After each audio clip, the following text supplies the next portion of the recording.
I'm Logan Crawford, and right now on GBN, I'm delighted to introduce you to Professor Theodora Koziol. She is an esteemed early childhood educator and Montessori Center director. She joins us today to share her heartwarming true stories of love and adoption.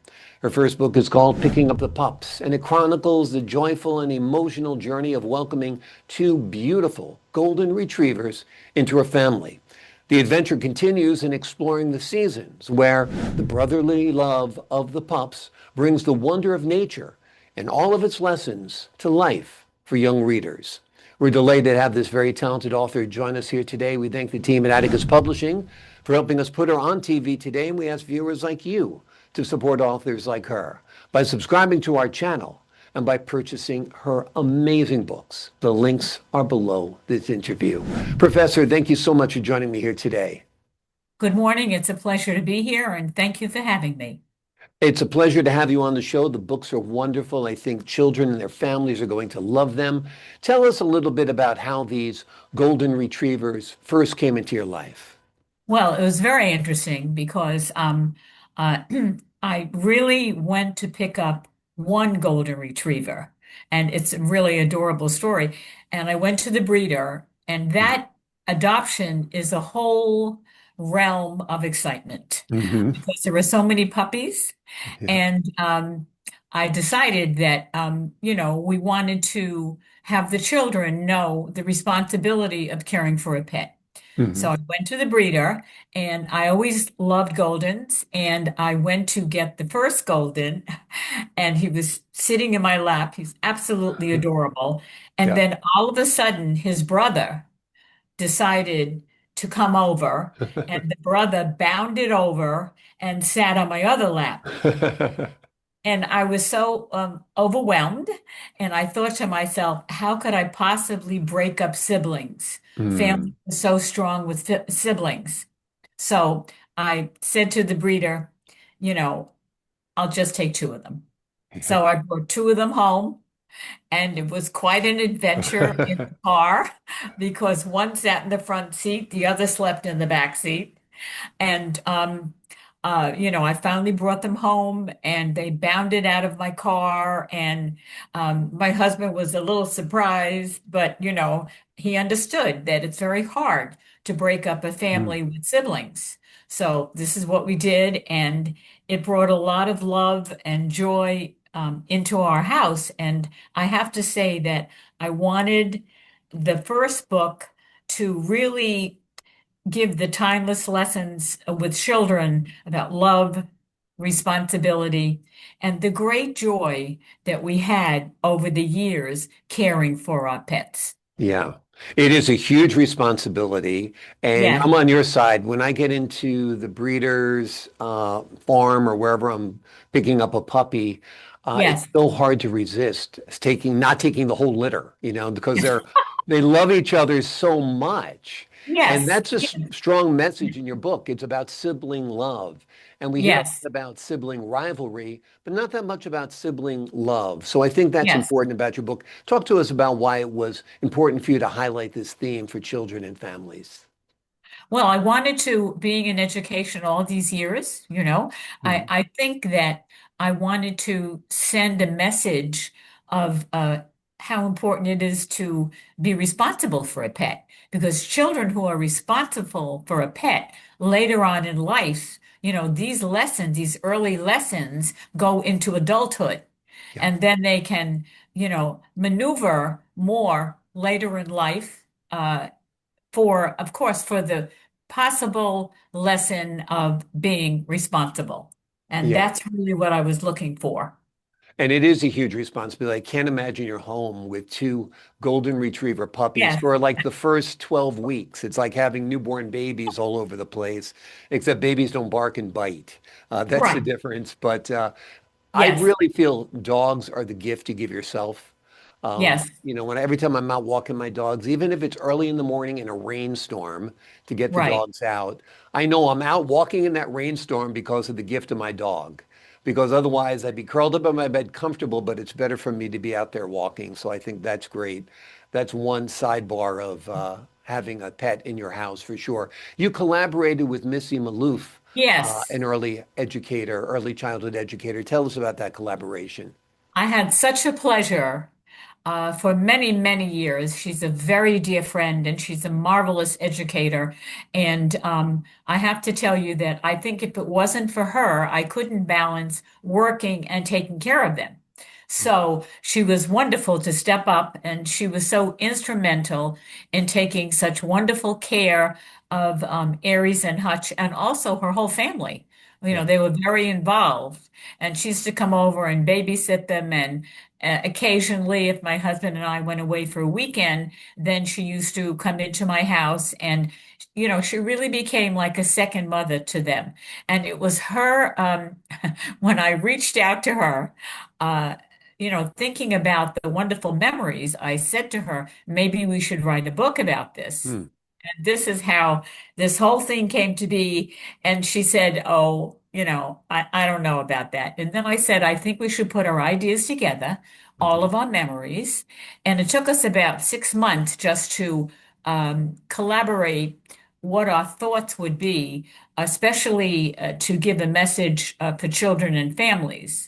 Yeah. And then we Zoomed with each other. She lives in Florida now, Mhm. and we Zoomed with each other. And then we hired a wonderful illustrator, Nicholas Roberts, who was Mhm. very famous. He was absolutely marvelous with us, and we shared Zooming and with him. And the only interesting, I don't know, I don't want to say difficult, but the only challenging part was to put our ideas in his head so that he could create the wonderful imagery and pictures that we have in the books. Yeah. And so this is how this whole collaboration came about. And we're also collaborating on a third book. Awesome. What's that third book about? Oh, it's kind of interesting.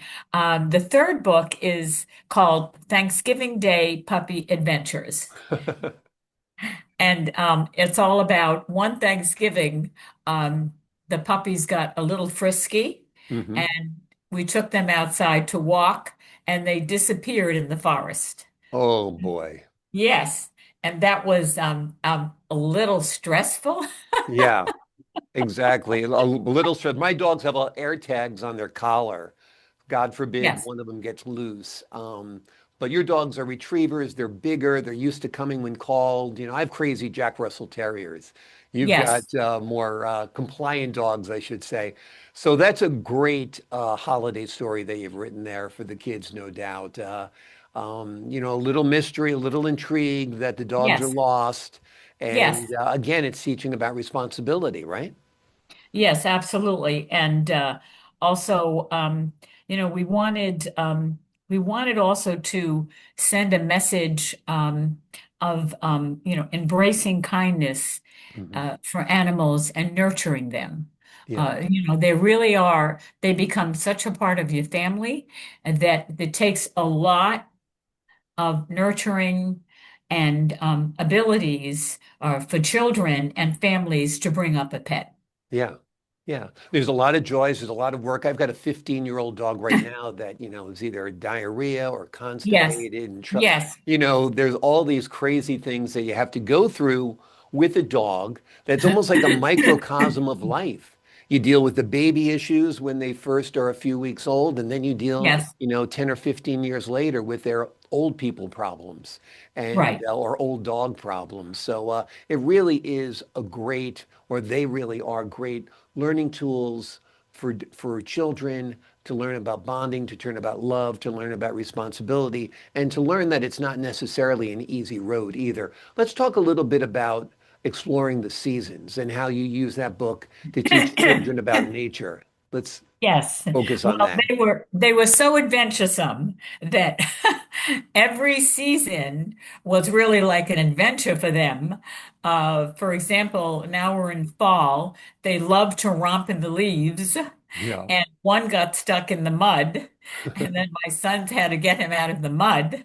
And then we had the spring, all of the butterflies and the insects come out. So they Mhm. used to chase all the butterflies all over the place.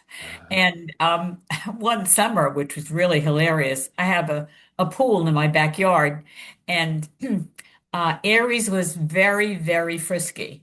Mhm. So he decided I forgot to close the gate, and they were romping around on the outside. But Aries decided that he wanted to take a swim, so he Mm. took a dive into the pool. Wow. But he had like a hard time swimming. So Mm. here I am, completely hysterical. And my husband is a very good swimmer, thank goodness. And he went in after Aries, and Aries is a very big dog. Yeah. They were both 100 pounds. I Wow. should have said that. They're very big Goldens. And so he kind of like pushed him up the ladder, and then Aries made his way up the ladder and out of the pool. Amazing. So, yes, they also loved to play in the snow. Oh, they were great snow dogs. They Yeah. used to bound in and out of the drifts, Yeah. and it was so exciting for them. And we put coats on them, and they had little booties. And, it really was just like having fun when children play out in the snow. Exactly, exactly. Absolutely, dogs are our replacement children in many, many ways, and bring a different aspect to life as well. But watching dogs play in the snow is a beautiful wonder, no doubt. Yeah. It was really absolutely wonderful. And I think uh, Nicholas Roberts, he certainly caught all of this, all Hmm. of these imageries in his wonderful illustrations. Yeah, absolutely. I think that the pictures really bring the prose to life and really do a great job of reinforcing the message for children and parents and families. Now, you've written these books for different age groups. The first book was 3 to 5, the second is 5 to 9.